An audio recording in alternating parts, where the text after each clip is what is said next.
I'm sure if you're watching this video, you probably know what COPPA is. If you do not know, COPPA, or the Children's Online Privacy Protection Act, is a law made to protect the privacy of children aged 13 and below. The FTC, or the Federal Trade Commission, recently fined Google over $130 million due to Google's data collection system. In order to make personalized ads, Google collects your search history, your location, your activities on other websites, and other information. This became a problem when the data of minors was being collected. There's a lot of other shit that goes into this, which I will not be getting into. There have been plenty of videos made on the topic, and many of them don't even have their facts straight either. I would not want to be responsible for spreading false information, so let it be made apparent that this video must be taken with a grain of salt.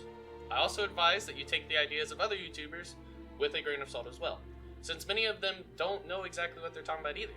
And that's nothing against them, alright? Nothing against them, but the FTC has been extremely unresponsive when it comes to this, so I sincerely doubt that any YouTuber knows exactly what's going on.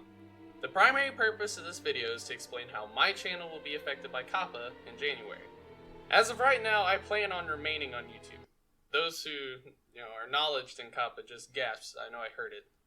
I know, it's suicidal, but as of right now, I am confident in my strategies. Honestly, what I have planned might not work, but after spending countless nights researching, I have deduced that I do have options that could save my channel. For starters, the primary reason why COPPA affects me is because I play video games. Video games, according to the current COPPA guidelines, classify as being an example of content that appeals to kids. Therefore, in a technical sense, I make children's content, even though I swear a shit ton and talk about mature topics. The FTC could easily see my content as being made for kids solely because I talk about and play video games. So, what are my plans? My primary idea right now is to include disclaimers in all of my videos that state that I do not make videos with kids in mind. Although YouTube has set my channel to being made for those who are older than 13, I have zero faith in YouTube's botting system.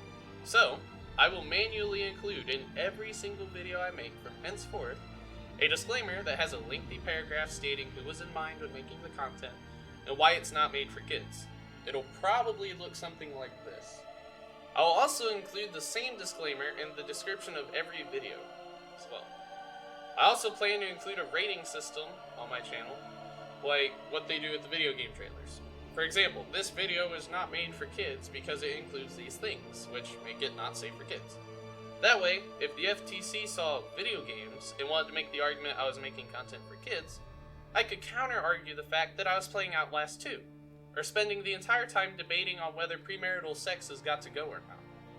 It shouldn't matter if I am doing something that could appeal to kids, because no government-controlled organization is going to tell me what I was thinking when I hit record on a video. That is not how that works. I will say, right now, as a testament to my channel, to my hobby, to you guys, and to the FTC, that I do not make videos with children in mind. I talk about mature shit, I say mature shit, and I play games with mature people. The FTC has no grounds to tell me otherwise. I decide who my content is made for, not the FTC. As said, this is all as everything stands as of right now. There's still a chance for the FTC to change things up a bit, especially if people get involved and speak up about this act against our freedoms.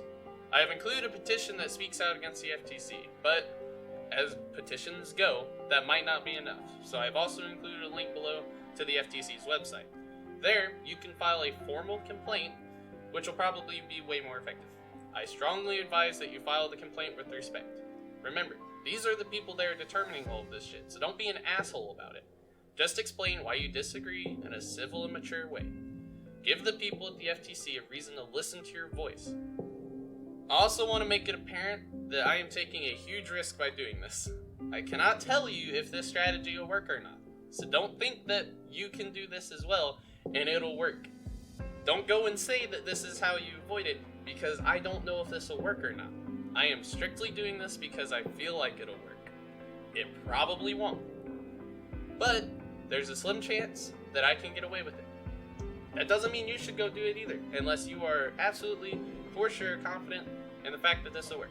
If you have any doubt in your mind, you probably shouldn't do this. At any rate, I'll post an update soon, probably around the 9th whenever all of this solidifies. Until then, cheers.